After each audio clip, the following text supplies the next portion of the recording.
So hello and welcome to my channel Stocks Fox. तो दोस्तों, आज एक थोड़ा सा लीक से हटके वीडियो में बनाना चाह रहा हूँ। थोड़ा मेरे दिमाग में आया कि ठीक है, आपको तो लर्निंग तो मैं दे ही रहा हूँ।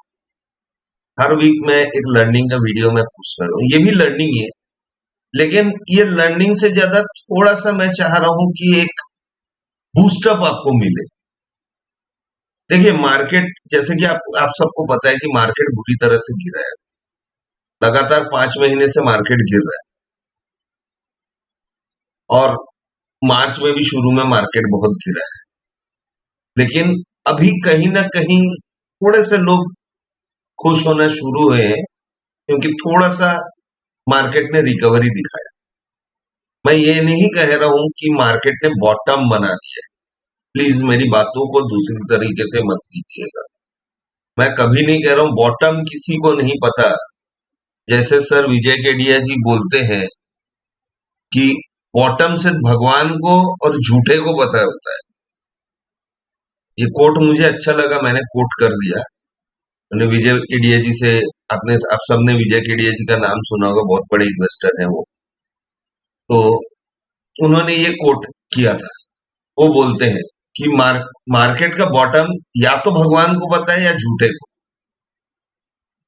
जो झूठ बोलता है उसको।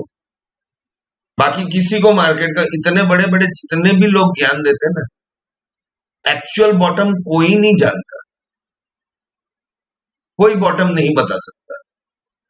अगर कोई क्लेम करता है ना, तो इसका मतलब वो झूठा है। आप मान लीजिए, मार्केट एक ऐसा चीज है, मार्केट किसी की नहीं सुनता। आप देख लीजिए, बड़े बड़े इन्वेस्टर्स ने भी लॉस किया है। Rakesh Jhunjhunwala sir, Warren Buffett sir, सबने लॉस किया है।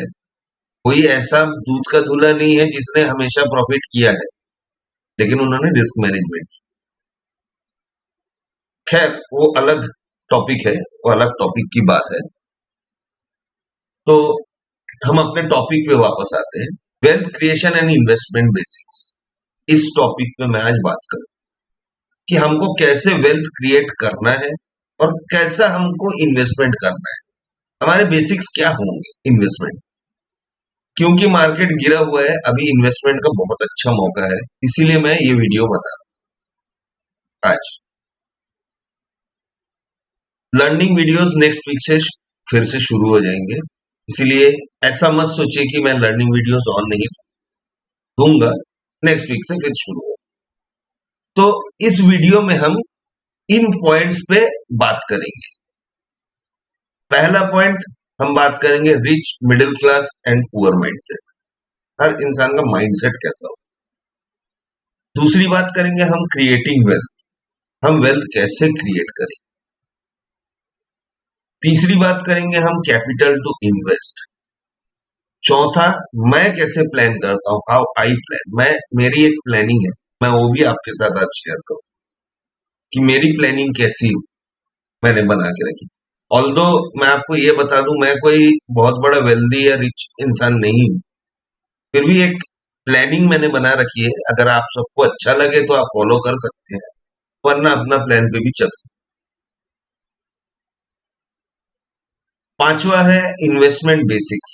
हमारे बेसिक्स क्या होने चाहिए। हर चीज का एक बेसिक होता है। देखिए, बेसिक को आप मजबूत करेंगे ना, रूट को अगर मजबूत करेंगे तभी पेड़ अच्छा उगेगा। अगर रूट मजबूत नहीं होगा तो पेड़ अच्छा नहीं होगा। छठवां पॉइंट हम ये डिस्कस करेंगे कि फॉलिंग मार्केट में किस प्रकार से हमको इन्वेस्टमेंट करना चाहिए। तो चलिए हम इसको शुरू करते हैं। सबसे पहले मैं थोड़ा सा आपको वेल्थ क्या होता है आपको मैं थोड़ा सा बता दूं। आप इनकम करते हैं वो आपकी वेल्थ नहीं है। आप जो महीने में कमाते हैं ना, वो आपका वेल्थ नहीं है। आपका वेल्थ होता है लॉन्ग टर्म प्रोस्पेक्ट में। लॉन्ग टर्म प्रोस्पेक्ट में जो आप, जैसे कि फॉर एग्जांपल मैं लूं, आपके फादर ने आपके लिए अगर कुछ एसेट्स छोड़ के गए होंगे, तो वो आपका वेल्थ होता है, उनका वेल्थ था, जो वेल्थ आपके लिए वो छोड़ के गए। तो ये जनरेशनल वेल्थ होता है। एक वेल्थ वो होता है जो आप बनाते हैं, किसके लिए? भाई आपके बच्चे की हायर एजुकेशन है, आपके बच्चे की शादी है इन फ्यूचर में, तो उसके लिए आप वेल्थ बना रहे हैं। तो हर वेल्थ क्रिएशन के पीछे एक ऑब्जेक्टिव होता है। मेरे कहने का मतलब ये, तो आप जो कमा रहे हैं, जैसे मैं आपको बताऊं, एक तरीके से मैं आपको बता रहा हूं, हर इंसान सैलरी से हो या कोई बिजनेस इनकम हो, उससे एक ऑन एन एवरेज मंथली एक इनकम करता है। अब जो इनकम वो करता है उसमें से आपको कुछ एक्सपेंस करने पड़ते, जैसे कि आपको किराने का सामान लेना है, सब्जी तरकारी लेनी है, आपका बिजली का बिल है, आपका मोबाइल का बिल है, आपके अदर बिल्स हैं, आपका क्रेडिट कार्ड पेमेंट है। ये सब मिला के आपके अगर ईएमआई लोन्स चल रहे तो उसकी ईएमआई है, ये सब कुल मिला के आपके एक्सपेंस हो जाते हैं। अब यहाँ पे एक सवाल ये है, क्या आप अपनी इनकम से ज्यादा एक्सपेंस कर पाएंगे? नहीं, आप बोलेंगे नहीं। लेकिन यही एक ट्विस्ट है, अगर आपने वेल्थ क्रिएट कर रखा है तो आप इनकम से ज्यादा एक्सपेंस कर पाएंगे। कैसे?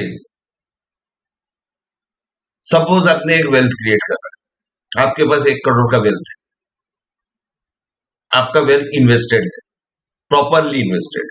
इन्वेस्टेड मतलब ऐसे वैसे invest, properly investment, wisely investment. तो आप एक इनकम कमा रहे हैं, प्लस उस इन्वेस्टमेंट में से अभी आपको कुछ रिटर्न मिल रहा है, जिसको हम बोलते हैं रिटर्न ऑन इन्वेस्टमेंट या आरओआई। आपको कुछ रिटर्न मिल रहा है, तो आपका इनकम जो है, मान लीजिए मैं एक एग्जांपल के लिए ले रहा हूं, 50,000 आपका 50,000 इनकम है, लेकिन आपके एक्सपेंस 60,000 के हैं। तो भैया उस वेल्थ से कुछ आप एक्सपेंस को कम कर लोगे ना, तो बेनिफिट ही है। लेकिन ये भी मैं बता दूं, वेल्थ एक दिन में नहीं बनता, ये लॉन्ग टर्म प्रोस्पेक्ट।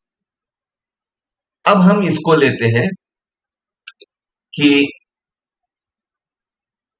ये रिच, मिडिल क्लास और पुअर का माइंडसेट कैसा, इनका माइंडसेट क्या हो। तो हम सबसे पहले ले लेते हैं एक पुअर इंसान। देखिए, पुअर और मिडिल क्लास में आज के डेट में बहुत ज्यादा डिफरेंस नहीं रह गया,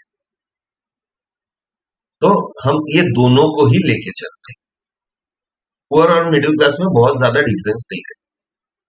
पुअर इंसान क्या करता है, एक इनकम करता है, सपोज कर लीजिए पुअर का इनकम 25,000 है, 25,000, उसने 25,000 इनकम किया, उसमें से उसने मान लीजिए 20,000 एक्सपेंस कर दिया, 20,000 उसने एक्सपेंस कर दिया। अब उसके पास बचा 5,000। 5,000 क्या है, उसकी सेविंग्स है।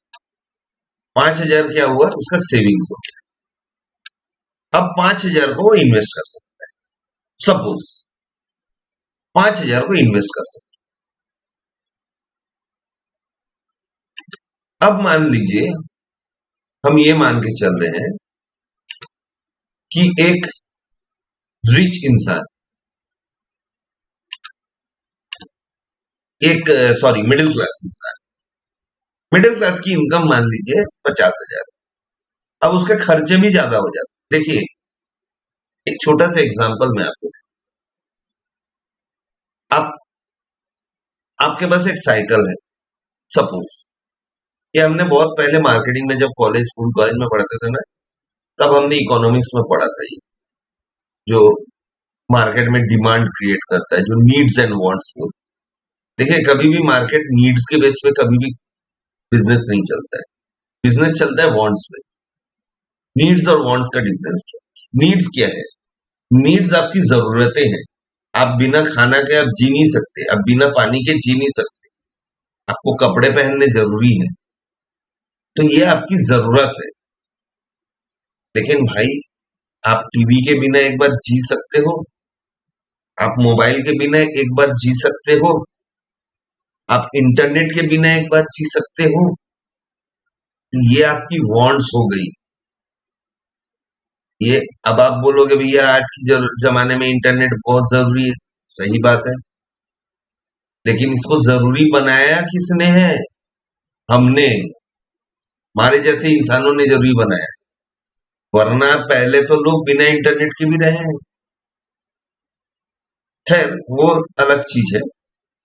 अब हम मिडिल क्लास की बात करते हैं। मिडिल क्लास का सपोज मैं एक आइडिया ले लेता हूँ, 50,000 का इनकम सपोज। 50,000 से ज्यादा भी होता है मिडिल क्लास का, मैं 50,000 मान के चलता, एक एग्जाम्पल के। अब मिडिल क्लास क्या कर रहे हैं? उसके एक्सपेंस भी ज्यादा हो गए, तो मिडिल क्लास क्या कर रहा है? 40,000 एक्सपेंस। जहां पुअर क्लास 20,000 में घर चला रहा है, क्योंकि उसकी इनकम 25,000 है, तो मिडिल क्लास क्या कर रहे हैं? 40,000 एक्सपेंस कर दे रहे हैं। उसके पास बचे कितने? 10,000। सिंपल सी बात है। अब 10,000 को इन्वेस्ट करें, 10,000 को वो इन्वेस्ट करेगा, ठीक है। तो इन दोनों में कॉमन क्या है? इन दोनों में आपको कॉमन क्या दिखा? कि मिडिल क्लास और पुअर क्लास इनकम किया, एक्सपेंस किया, बच गया, उसको इन्वेस्ट कर, ठीक है। अब बात करते हैं इन भाई साहब, जो रिच माइंडसेट लेके चल, जिनको बनना है बड़ा, वो क्या करेंगे? उन्होंने एक इनकम किया,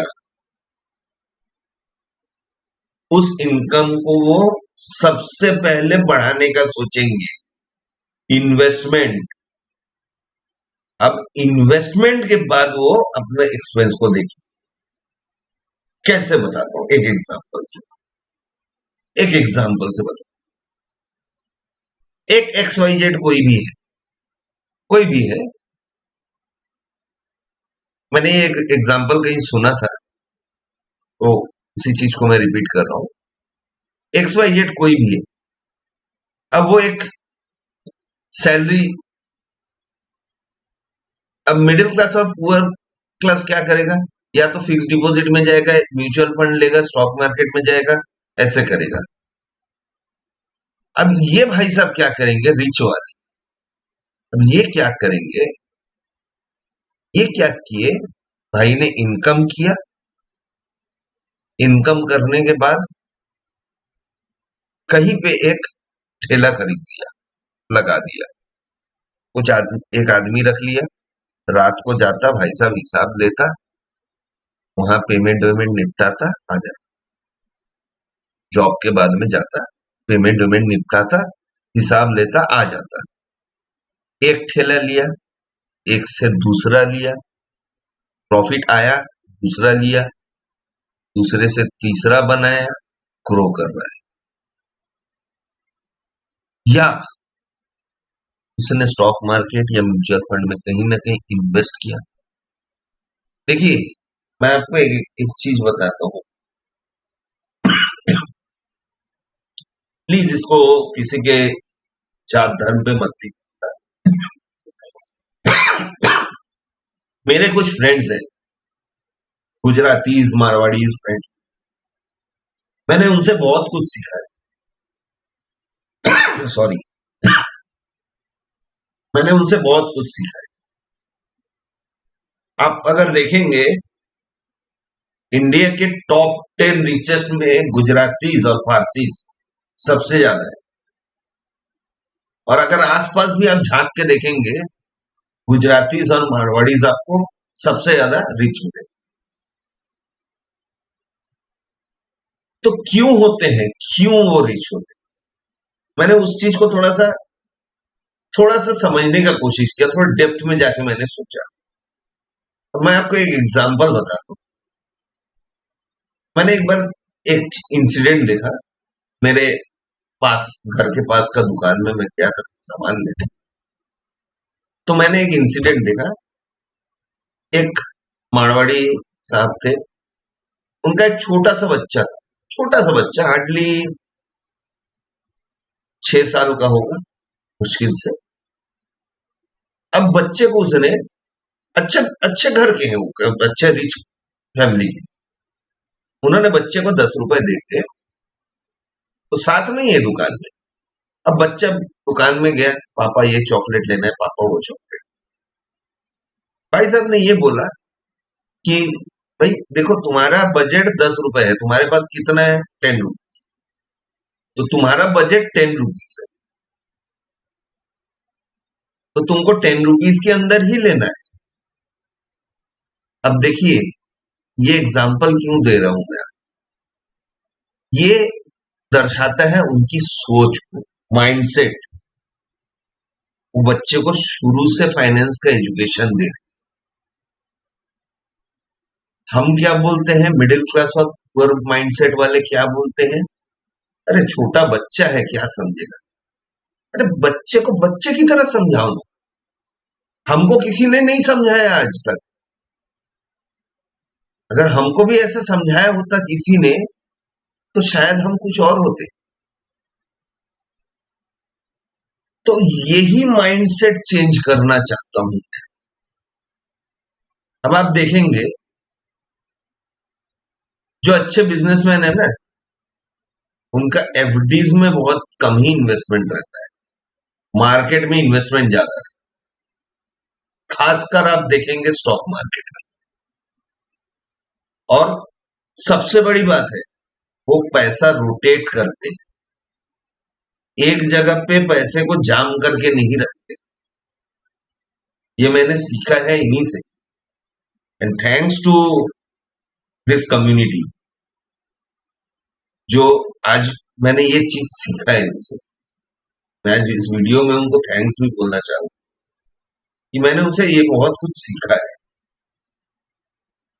कि ये होता है रिच का माइंडसेट। अब ये एसेट्स बनाते हैं, आप क्या करेंगे, आपने एसेट्स बनाया, आप क्या करेंगे, आपका अच्छा खासा इनकम हुआ, आप जाएंगे कार ले लेंगे। कार आपका एसेट है नहीं है। आपको इंश्योरेंस पे करना पड़ेगा कार के लिए साल में, आपको कार को मेंटेन करना पड़ेगा, 15 से 20 हजार तो कम से कम साल का खर्चा लगेगा। अगर कभी ब्रेक डाउन हो गया तो वो अलग है। तो एक राइटर है, sir Robert Kiyosaki, sir Robert Kiyosaki करके एक राइटर है, उन्होंने एक बड़ी फेमस किताब लिखी थी, रिच डैड पुअर डैड। उसमें उन्होंने एसेट्स को क्या बोला था, मैंने वो बुक पढ़ी है, आपने अगर नहीं पढ़ी तो पढ़ सकते हैं। एसेट्स को उन्होंने क्या बोला, उन्होंने एसेट्स को बोला था कि एसेट्स वो चीजें होती हैं जो आपको इनकम जनरेट करके देती है। अब मैं एक ही एग्जांपल आपको बोलता हूँ। देखिए, आपका इनकम हुआ, आपने कुछ पैसे बनाए, आपने एक घर खरीदा, क्या वो घर आपका एसेट है? हाँ भी और ना भी। कैसे? अगर आप उस घर में खुद रहने चले गए तो वो आपका एसेट नहीं है, लेकिन अगर उसको आप किराए से दिए, वहां से आपने इनकम जनरेट किया, वो आपका एसेट, वो आपका एसेट हो गया। अगर आप खुद रह रहे हैं, वो आपकी लायबिलिटी है, आपका एसेट नहीं है। हम देखिए, हम जैसे फंडामेंटल एनालिसिस करते हैं, फंडामेंटल एनालिसिस में हम बैलेंस शीट देखते हैं। बैलेंस शीट में क्या रहता है, एसेट्स और लायबिलिटीज, दो ही चीजें थी, एसेट्स और लायबिलिटीज। तो वहां एसेट्स क्या होती है, एसेट्स वही होती है जो कंपनी को कुछ इनकम जनरेट करके दी। अब आप बोलेंगे उनके पास भी तो बिल्डिंग रहता है, लेकिन वहां क्या होता है, या तो फैक्ट्री रहती है, फैक्ट्री से प्रोडक्शन हो रहा है, तो भाई उसका इनकम जनरेट हो रहा है, या तो उसकी ऑफिस बिल्डिंग है, ऑफिस बिल्डिंग में स्ट्रेटेजीज बिल्डअप हो रही है, वहां से उनका इनकम जनरेट हो रहा है। तो ये हो गया रिच और पुअर माइंडसेट। और साथ ही साथ मैंने ये आपको भी क्लियर कर दिया कि आप कैसे वेल्थ क्रिएट कर सकते हैं, क्योंकि ये माइंडसेट आपको वेल्थ क्रिएट करने देगा। जब तक आप इस माइंडसेट पे नहीं आएंगे, ठीक है, देखिए कुछ खर्चे तो आपको करने पड़ेंगे भाई, आप बिना खाए तो आप नहीं चल सकते, आपको कुछ खर्चे तो, इंटरनेट चाहिए, ये चाहिए, वो चाहिए, ठीक है चाहिए, लेकिन हमको ये सोचना है कि हम सबसे पहले इन्वेस्टमेंट कितना करेंगे, हमारा टारगेट क्या है। अब मैं आऊंगा तीसरे चीज पे, जो बहुत से लोग बड़े ध्यान से देख रहे होंगे कि भाई ये कब आएगा, क्योंकि बहुत से लोगों को कंफ्यूजन है कि भैया कैपिटल कितना इन्वेस्ट करना चाहिए। ये बड़ा ही इंपॉर्टेंट फैक्टर हो जा रहा है बहुत से लोग। मेरे पास भी बहुत सारे क्वेश्चंस है कि कैपिटल कितना इन्वेस्ट करना चाहिए। तो मैं एक ही चीज बोलता हूं सर, जितना कम हो सके उतना करो और उसको बढ़ाओ, उसको बढ़ाओ। क्यों बोल रहा हूं वो भी मैं आपको बता दूं। अब कैपिटल मैं ये नहीं बोलता कि आप 10,000 से शुरू करो, आप 50,000 से, ये आपकी लिमिट है। आप अपने खर्चों में से कितना बचा के आप इन्वेस्ट कर पाओगे, ये डिसाइड आपको करना है। लेकिन एक चीज ये है कि जितना कम कैपिटल वो चीज आपको दिखेगा कम, लेकिन वहां एक और ट्विस्ट है कि आपको शुरू में तो बहुत कम लगेगा, उसके बाद कंपाउंडिंग में जब बढ़ना वो चालू होगा तब वो बाउंस मारेगा। जैसे मैं आपको एक एग्जांपल देता हूँ, एक बांस का पेड़ आप अगर लगाते हैं, अब बांस का झाड़ बने, बांस के पेड़ बने, अब बांस का पेड़ अगर लगाते हैं ना, वो 10 साल तक जमीन से कुछ निकलता ही नहीं है। आपको लगेगा भैया व्यर्थ हो गया, व्यर्थ हो गया। लेकिन अगर आप उसके पीछे पड़े रहे, लगातार आपने पानी दिया, आपको पता है कि भाई ये पेड़ बनेगा, ये बनेगा, उसको 10 साल लगता है ग्रो करने में, ये 10 साल बाद पेड़ बनेगा, और जब 10 साल बाद वहां से ग्रो करना शुरू होता है तो 1 साल के अंदर वो सीधा भाग के 50-60 फीट चले जाता है। समझ गए? तो ऐसा होता है कंपाउंडिंग का बेनिफिट। मैंने कंपाउंडिंग का वीडियो बनाया हुआ है, आप देख सकते हैं पहले कि कंपाउंडिंग कैसे इफेक्टिव होता है। मैं यहाँ आपको पूरा अभी कंपाउंडिंग नहीं समझाऊंगा, टॉपिक पे हम बात करें। अब हमको कैपिटल कितना इन्वेस्ट करना चाहिए। देखिए मेरा फंडा क्या है, कैपिटल इन्वेस्टमेंट। आप कम कैपिटल लेके आओ ताकि आप उसको धीरे धीरे बढ़ा सको। अब सबसे पहला चीज क्या है, यहां मेरा फंडा क्या है, आप कम कैपिटल से धीरे धीरे काम शुरू कर रहे हो। पहले तो आप सीखोगे ना काम को, जो कर रहे हो स्टॉक, सपोज मैं स्टॉक मार्केट नहीं बोल रहा हूं, कोई भी चीज में, अगर स्टॉक मार्केट ही सपोज मैं ले लेता, अब स्टॉक मार्केट में अगर छोटा कैपिटल लाओगे, पहले तो आपको कॉन्फिडेंस बिल्ड करना पड़ेगा कि भाई नहीं, स्टॉक मार्केट से पैसा मिलता है। क्योंकि हमारे इंडिया में सबसे अधिकतर लोग क्या होता है, अरे स्टॉक मार्केट जुआ है, पैसा डूब जाता है। अरे वो स्टॉक मार्केट में काम करता है, पूरा पैसा डूबा देगा। अरे भैया सीख के करोगे तो नहीं डूबता है, रिस्क मैनेजमेंट के साथ करोगे नहीं डूबता है। वो कॉन्फिडेंस आपको पहले आना पड़ेगा। अब आप एकदम बड़ा कैपिटल एक साथ में लेके आ गए, पहले आपको कुछ नहीं आता, आपने सीखा नहीं, आप सीधा आप क्या करोगे? आप सीधा 10 लॉट 20 लॉट 50 लॉट ऐसे काम करना चालू कर दोगे, आप पूरा पैसा खत्म करके निकल जाओगे। लेकिन छोटा छोटा कैपिटल आप लाओगे, तो अगर लॉस भी हुआ शुरू में, तो आपके पास बैकअप में फंड रहे, बैकअप में फंड रहे। आप एक बार में जीरो नहीं हो जाओगे, खत्म नहीं हो जाओगे। आप एकदम से पूरा कैपिटल इन्फ्यूज कर दोगे, तो आप लॉस हुआ आप खत्म हो जाओगे। लेकिन धीरे धीरे करके अगर आप घुसाओगे कैपिटल छोटा छोटा यूनिट्स में, तो ही आप सक्सेसफुल बन पाओगे। अब उससे क्या होगा?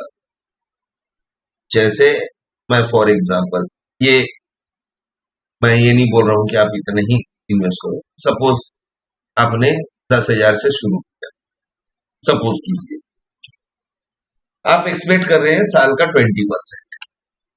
20% रिटर्न। जनरली अगर आप थोड़े समझदार हो, इससे भी ज्यादा आप निकाल सकते हो। मैं एक एवरेज ले रहा हूं 20% रिटर्न इक्विटी में। इन इक्विटी आप 20% रिटर्न एक्सपेक्ट कर, 10,000 का 20% कितना हुआ, हम कैलकुलेट करके देखते हैं। 10,000 का 20% कितना होता है, हम देख लेते हैं। सीधा मान के चलो 2,000 रुपए, 2,000 रुपए हो, आप साल के 2,000 रुपए बनाते हैं। बोलोगे क्या साल भर मेहनत करके 2,000 रुपए? लेकिन आप कैपिटल का साइज भी देखो, कैपिटल का साइज भी देखो। अब एक एक साल आपने 2,000 रुपए बनाया है, अगले साल आपका कैपिटल 12,000 हो गया, अब उसका 20% कितना हुआ? 2,200 रुपए। बढ़ रहा है धीरे धीरे, ऐसे ही बढ़ता है सर।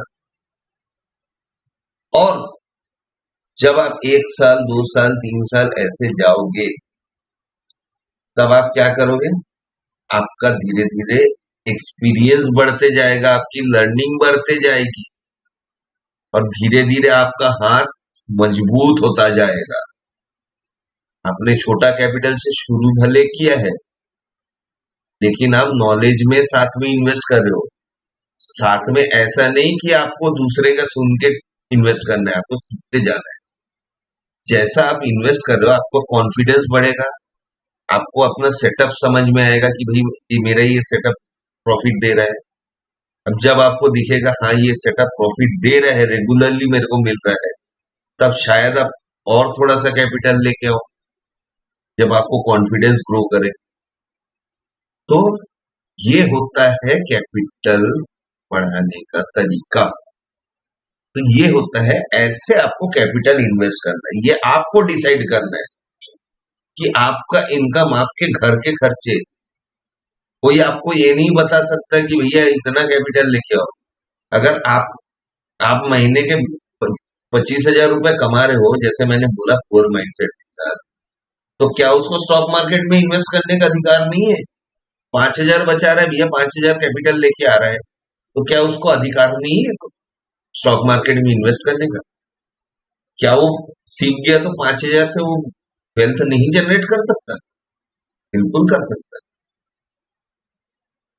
ऐसा नहीं है कि भी स्टॉक मार्केट हमेशा अमीरों के लिए ही बना है। गरीब से गरीब इंसान भी अपने लिमिट में, हाँ, वो अपने लिमिट में जनरेट करे। अब वो अगर 5,000 लेके बोल रहा है भैया मेरे को 10 साल में मेरे को 100 करोड़ बनाना है 5,000 से, वो पॉसिबल नहीं। आपके गोल्स रियलिस्टिक होने चाहिए। आप कोई भी कंपाउंडिंग कैलकुलेटर यूज कर सकते हो, ऑनलाइन आजकल बहुत सारे मिल रहे हैं। उसमें आपको एक रियलिस्टिक गोल सेट करना है, तो वो आपका रियलिस्टिक होना चाहिए। अब बात आती है कि मैं कैसे प्लान करूं, मेरी प्लानिंग क्या है? देखिए, सबसे बड़ा चीज, मेरी प्लानिंग कैसी? मैं कभी भी, मैं जितना कैपिटल मैं लेके आया हूं, वो कैपिटल मैं पूरा नहीं इन्वेस्ट करता कभी भी। मैं हमेशा 50% इन्वेस्ट करता हूँ। मैं 50% इन्वेस्ट करता हूँ हमेशा, और मेरा 50% रेस्ट बैकअप में रहता है, कैश में रहता हूँ हमेशा। क्यों रहता हूँ? क्यों कैश में रहता हूँ? अगर मार्केट कभी, चलो बढ़ रहा है बढ़ रहा है बढ़ रहा है, ड्रास्टिकली फॉल हो गया, तो मैं क्या करूंगा? मेरे तो पूरे लॉस में हो गए ना, मैं कैसे बचूं? तब मुझे वो 50% बचाएगा, वो 50% मुझे तब बचाएगा। अब वो 50% कैसे बचाएगा? हम मान लीजिए कोई एक स्टॉक है, 100 रुपए उसका रेट चल रहा है, आपने 100 रुपए का स्टॉक, आपका टारगेट है 105, 110 रुपए। तो 110 रुपए ना जाके ड्रास्टिकली फॉल होके वो 50 रुपए में आके रुक गया, वो 50 रुपए में आके आपने 100 रुपए का 10 शेयर लिया, तो 1000 रुपए का आपने खरीदा, आपने 1000 रुपए का खरीदा, आपके पास 2000 रुपए है। जब ये 50,000 में आ गया तो क्या होगा? आपने इसको 20 शेयर एवरेज किया, ठीक है, 50 रुपए में। 10 शेयर यहाँ थे 100 रुपए में, 20 शेयर 50 रुपए। आपका प्राइस क्या हो? देखिए, ये जो 50 रुपए में है, यहां से अगर उसको 100 रुपए जाना है तो इसको 100% ग्रो करना पड़ेगा, क्योंकि ये 50% अगर गिर गया तो इसको 100% ग्रो करना पड़ेगा। तो यही होती है प्रॉब्लम कि भैया एक स्टॉक इजीली इतनी जल्दी तो 100% ग्रो नहीं करेगा, डबल नहीं होगा, समय बहुत लेगा। तो आपको तो पैसा रोटेट करना है ना। आपने क्या किया? उसका प्राइस को डाउन कर, आपका 1000 रुपए था बचा हुआ, आपने अब 50 रुपए में आ गया, तो आपको डबल क्वांटिटी मिल जाएगी। तो आपने क्या किया? सीधा उठा दिया 20,000 रुपए का। तो वहां क्या हो गया? आपका प्राइस बहुत ज्यादा गिर गया। आपने अगर इक्वल क्वांटिटी 50,000 में 10 क्वांटिटी उठाया होता, 500 रुपए का, आपका 75 रुपए आता।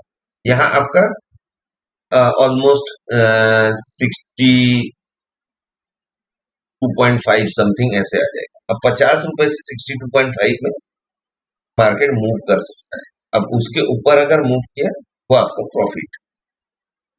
तो ऐसे होता है मेरी प्लानिंग। अब मैं क्या करता हूं, देखिए मेरा प्लान क्या है, देखिए मैं आपको पूरा प्लान बता रहा हूं। मैंने एक कैपिटल से शुरू किया। अब मेरा एक टारगेट है कि मेरा इतना कैपिटल होगा, तो मेरे पास कुछ स्ट्रेटेजी है। मेरी एक स्ट्रेटेजी काम कर रही है जिसमें मेरा कैपिटल का इतना रिक्वायरमेंट है। मैं different kind of strategies try करते रहता हूँ, बनाते रहता हूँ। रेगुलर उसको बैक टेस्ट करता हूँ, फ्रंट टेस्ट करता हूँ, उसको पेपर ट्रेड करता हूँ। लोग बोलते हैं पेपर ट्रेड से माइंडसेट खराब होता है, मैं पेपर ट्रेड करता हूँ। क्यों करता हूँ? उसको बैक टेस्ट करने के। भाई अपना पैसा लगा के पेपर ट्रेड करोगे, आप टेस्ट करोगे, एक्सपेरिमेंट करोगे, तो आप मर जाओगे। सीधी सी बात है। आपको पहले देखना है कि भैया वो स्ट्रेटेजी एक्चुअल काम कर रहा है कि नहीं। आपने दिमाग लगा के बनाया तो है, लेकिन वो काम कर रहा है कि नहीं। पहले आपको पेपर ट्रेड करके देखना है। अब जब आपको दिख रहा है कि यस वो काम कर रहा है, तब थोड़ा थोड़ा कैपिटल से धीरे धीरे करके शुरू। अब मेरे पास कुछ स्ट्रेटेजीज है। मैं एक सर्टेन अमाउंट में, मैं अमाउंट नहीं बताऊंगा प्लीज, वो मुझे डिस्क्लोज करने मत बोलिए, वो आपके हिसाब से, क्योंकि मैं अमाउंट बताऊंगा तो लोग ये माइंडसेट ले लेंगे कि भैया मुझे इतना ही से करना है क्योंकि मैं कर रहा हूं। नहीं, वैसा नहीं, आप अपने हिसाब से कीजिए। अब मैं क्या करूंगा, एक अमाउंट पे आ जाएगा। मैंने एक गोल सेट किया है कि मेरे को 9 साल में एक सर्टेन अमाउंट कमाना है। एक वेल्थ मुझे बनाना है सर्टेन अमाउंट का। वो गोल भी मैं डिस्क्लोज नहीं करूंगा अभी, क्योंकि लोग वैसे ही माइंडसेट बना लेंगे, तो मैं डिस्क्लोज नहीं करूंगा, सॉरी। वो मेरा पर्सनल गोल है। अब चीज क्या है, अब एक सर्टेन जगह पे जब आ गया, तो मैं वहां से क्या होगा, एक रेगुलर ट्रेड करके एक सर्टेन अमाउंट डेवलप करना शुरू कर, थोड़ा थोड़ा थोड़ा थोड़ा थोड़ा थोड़ा थोड़ा थोड़ा थोड़ा करके मैं बनाना शुरू कर दूं, रेगुलर। अब जब मेरा रेगुलर बनना शुरू होगा, तब कैपिटल, पहले तो कैपिटल देखिए, पहले तो ऐसे करके ग्रो करता है, फिर धीरे धीरे धीरे धीरे बढ़ता है। जब आप रेगुलर, यहां से आप मान लीजिए रेगुलर ग्रोथ करना है, तब ये धीरे धीरे धीरे धीरे बढ़ रहा है। अब जब आपके पास एक सर्टेन वेल्थ जनरेट हो गया, तब आप क्या करेंगे, मेरा प्लान जो है मैं बता रहा हूँ, तब आप, मुझे क्या करना है, मैं एक और डीमैट अकाउंट खोल दूंगा पैरेलली, जहां मैं कुछ लॉन्ग टर्म इन्वेस्टमेंट का सोच के रखूं। अब मैं लॉन्ग टर्म इन्वेस्टमेंट कैसे करूंगा, ये जो प्रॉफिट बनेंगे उसका 50% में यहां घुसा, यहां तो मेरा रेगुलर इनकम ग्रो कर ही रहा है, साथ में ये भी ग्रो कर रहा है, ये भी धीरे धीरे धीरे धीरे करके ग्रो करना शुरू। शायद मैं अपने वाइफ या बच्चे या मदर किसी के नाम पे बना दूं, वो भी ग्रो कर रहा है। तो एक इनकम पैरेलल। अब ये जब एक सर्टेन जगह पे पहुंच जाएगा, वहां से एक शायद मैं और पैरेलल कर दूं, वहां शायद मैं कुछ सिप्स करना चालू कर दूं, वो भी धीरे धीरे ग्रो करेगा। तो 3 इंजन एक साथ चलना चालू, जिससे क्या होगा, एक समय के बाद जो मेरा ये बेसिक इनकम, बेसिक कैपिटल था, जो मैंने स्टार्टिंग कैपिटल लगाया, वो जाके ऐसे ऐसे ऐसे ग्रो करेगा, 3 जगह से ग्रो करेगा। तो इससे क्या हुआ, मेरा इन्वेस्टमेंट डाइवर्सिफाइड हो। अब मैं उस कैपिटल का कुछ शायद थोड़ा रियल एस्टेट में लगा दूं, थोड़े गोल्ड में लगा दूं, जो वहां से कुछ निकाल के मैं थोड़ा सा सेफ इन्वेस्टमेंट में लगाऊं, बॉन्ड्स ले लूं, इस टाइप के कुछ चीजें ले लूं जो मेरे लिए सेफ रहेगा। तो ये मेरा बेसिक प्लान है, आपको अगर अच्छा लगे तो आप फॉलो कीजिएगा। तो इसी के साथ मैंने क्या किया, ये इन्वेस्टमेंट का बेसिक्स भी क्लियर किया आपको, कि इन्वेस्टमेंट आपको कैसे करना चाहिए। Slow and steady wins the race, आपने वो कछुए और खरगोश वाली कहानी सुनी हो। तो आपको अगर स्लो एंड स्टडी, आपको शुरू में अच्छा नहीं लगेगा, क्या ये इतने से 200 300 400 के लिए मैं रोज इतना सर खपाऊं, क्या मतलब है। लेकिन वही 200 300 400 जब धीरे धीरे 2000 से 2 लाख बनते जाएंगे, जैसे ही आपका जैसा जैसा कैपिटल ग्रो होगा, तब आपको मजा आएगा, तब आपको अच्छा लगेगा। लेकिन उसके लिए आपको, देखिए, स्टॉक मार्केट का सबसे बड़ा की है पेशेंस। लोगों के पास पेशेंस बिल्कुल नहीं है, आज के डेट में लोगों के पास पेशेंस नहीं है।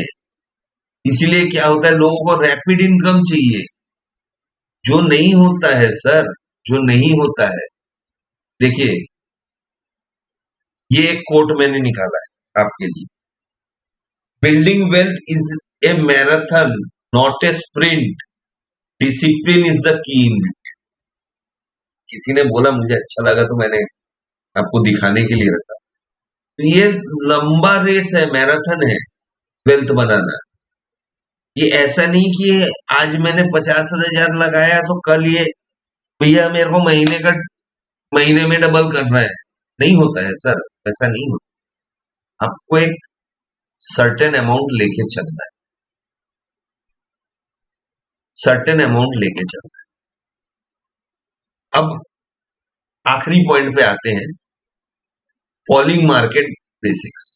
फॉलिंग मार्केट में कैसे इन्वेस्टमेंट करना चाहिए, मैं कैसे करता हूं, क्योंकि ये सवाल मुझे किसी ने आज पूछा है, तो उसका जवाब भी मैं आज इसी वीडियो के थ्रू दे दे रहा हूं कि मैं फॉलिंग मार्केट में एक निफ्टी का एग्जांपल में लेके बता कि मैं फॉलिंग मार्केट में कैसे इन्वेस्टमेंट करूं। देखिए, सबसे बड़ा चीज, आपको नहीं पता कहां बॉटम बनेगा, आपको नहीं पता। मैं ये निफ्टी का चार्ट दिखा के देखिए, यहां से मार्केट गिरना शुरू, यहां गिरा, हाँ, यहां से थोड़ा सा उठा था, आपको लगा चलो भैया, और सबसे बड़ा चीज क्या है, यहां आपको एक सपोर्ट भी दिख रहा है, यहां से जैसे ही उठा था आपको लगा चलो भैया बॉटम, यहां से मार्केट उड़ जाएगा, फिर यहां से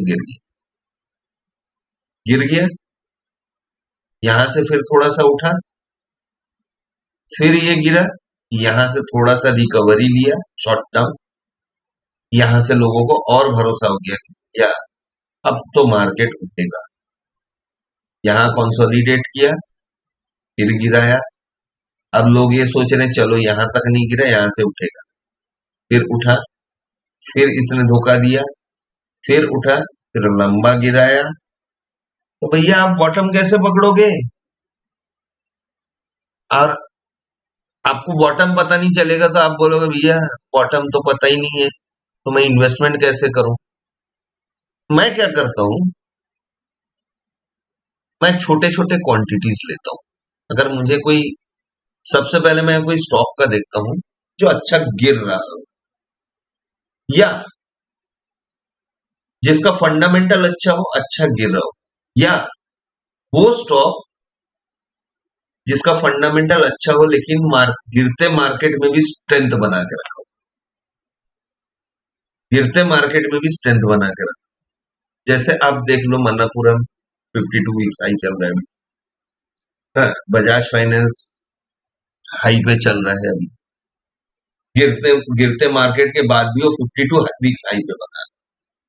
तो ऐसे बहुत सारे एग्जांपल्स आपको, मैं क्या करता हूं, मैं एक लेवल्स देता हूं। मान लीजिए मैं राउंड लेवल्स देता हूं, अब ये यहां से गिरा, हाँ, मैं एक ये लगा प्राइस रेंज का लगा, अब ये यहां से ये स्विंग, हाँ, यहां से 5% गिरी मार्केट, मैंने यहां पे कुछ पोजीशन बनाया, अब मैं वेट करूंगा 10% मार्केट गिरे, यहां ऑलमोस्ट उससे 10% गिरा, यहां से जब चढ़ना शुरू हुआ मैंने यहां पे कुछ पोजीशन बनाया, अब मैं वेट करूंगा अगर वो 13% गिरे, हाँ, जनरली मैं ये सोचता हूँ कि 15% मैक्सिमम होता है, लेकिन कई बार 15 से भी ज्यादा हो जाता है। चलो, अब मैं क्या कर रहा हूँ, जो मेरे रिजर्व फंड है, जो 50% मैंने आपको बताया था, उसमें से मैं कम से कम 8 से 10 हिस्सा मैं तोड़ देता हूँ अलग अलग, जो बच्चे फंड है मेरा। अब 10 बार तो मुझे इन्वेस्ट नहीं करना पड़ेगा ना, 10 बार मेरे लिए मैक्सिमम है। अब यहां क्या करूंगा, मैं 13% पे यहां पे इन्वेस्ट करूँ, अब मैं 15% वेट करूँ, ये गिर गया 16%, यहां मैंने कुछ इन्वेस्ट कर दिया, 15 से ज्यादा हो गया, जहां से रिकवर किया यहां से। अब मान लीजिए मार्केट अगर, और ये जो रिकवरी आया, ये रिकवरी मान लीजिए फिर नीचे आ गया और नीचे गया, तो यहां पे 16% है, ऑलमोस्ट 16.32% गिरा है मार्केट, ठीक है। तो मैं यहां से क्या करूंगा, मैं यहां वेट करूंगा कि भैया तू आ 20% तक। अब मार्केट 20% कहां पे आ रहा है, ये देखिए ऑलमोस्ट 21,000, मैं यहां पे इन्वेस्ट करूंगा फिर। तो अभी तक मैंने कितने बार इन्वेस्ट किया है, मैंने 10 भाग में भाग किया था, 1 2 3 4। अभी भी मेरे पास 6 भाग बड़े हुए हैं। समझ रहे हैं आप बात को? अभी भी मेरे पास 6 भाग पड़े हुए। अब आप बोलेंगे भैया, अब कुछ लोग ऐसे भी होंगे जिन्होंने अभी तक इन्वेस्ट किया ही नहीं। अब वो बोलेंगे भैया, अब तो मार्केट अगर सपोज करता हूं मैं कि ये बॉटम बन गया, ये बॉटम बन गया, सपोज कर रहा हूं, अब यहां से मार्केट ऊपर ही जाए, सपोज कीजिए। अब कैसे इन्वेस्ट करेंगे भाई? अब सेम चीज आप उल्टा लगाओ ना भैया। यहां पे आपने किया है, मान लो नहीं किया, अब यहां से देख लो, मार्केट अगर 5% बढ़ा, यहां पे आपने कर दिया। यहां से आप देख लो, आप 9% में एक बार करो, 9% में एक बार करो, यहां ऑलमोस्ट कर दो 9% में। आप उसके बाद 13% में एक बार करो। हाँ, ये मेरा सेट है 13% का, ये मेरा सेट है। मैं आपको आप अपने हिसाब से कर दो, 13% में यहाँ कर दो, कर सकते हैं, जो मैं भी करूंगा। मेरे 6 भाग बचे हुए हैं अभी, तो मैं उठते मार्केट में ऐसा नहीं कि मैं चुपचाप दिल थाम के बैठ जाओ भैया कि प्रॉफिट देगा एक एक करके निकालूंगा। निकालूंगा, जो प्रॉफिट में आ रहा है उसको भी निकालूंगा, प्राइस एक्शन देख के उसको भी निकालूंगा। उसके बाद आप 17% में चले जाओ, ये आ गया आपका 17%, यहाँ पे कर दो। उसके बाद आप चले जाओ भैया 20% में, 20% में कर दो। हो गया आपका इन्वेस्टमेंट, आपका टॉप रीच कर गया। तो ऐसे करके आपको इन्वेस्टमेंट करना है। आपको नहीं पता कि मार्केट कहां तक जाएगा, कहां से बॉटम बनेगा, कहां क्या होगा। मार्केट अपनी मर्जी का मालिक है। तो ये तरीका मैं यूज करता हूं, मेरी स्ट्रेटेजी ऐसे, मैं ऐसे धीरे धीरे एक एक जगह छोटा छोटा क्वांटिटी इन्फ्यूज करते जाता हूं। तो ये मैंने निफ्टी में बताया। जो स्टॉक्स में आप इन्वेस्ट करना चाहते हो, स्टॉक्स में कर सकते हो। आप ईटीएफ्स में चाहते हो, ईटीएफ्स में कर सकते हो। मैं तो बल्कि ज्यादा सजेस्ट करूंगा आप ईटीएफ्स ट्राई करो, क्योंकि ईटीएफ क्या होता है, देखिए स्टॉक एक बार, एक स्टॉक कोई बड़ा न्यूज आ गया गिर भी सकता है, उस स्टॉक का पर्टिकुलर बड़ा न्यूज आ गया गिर सकता है, लेकिन ईटीएफ बहुत ज्यादा नहीं गिरेगा, क्योंकि ईटीएफ क्या होता है, एक स्टॉक्स का बास्केट होता है। तो मैं तो आपको सजेस्ट करूंगा, और यहाँ मुझे सेबी भी नहीं रोकेगा अगर मैं सजेस्ट करूं कि आप ईटीएफ ट्राई कर सकते। तो ये था आज का वीडियो। उम्मीद करता हूं थोड़ा सा लंबा वीडियो था, लेकिन आपको अच्छा लगा होगा, आपने कुछ सीखा होगा। तो अगर आपको अच्छा लगे तो प्लीज लाइक कमेंट कीजिएगा, और जो सब्सक्राइब नहीं किए तो प्लीज सब्सक्राइब कीजिएगा। Thank you.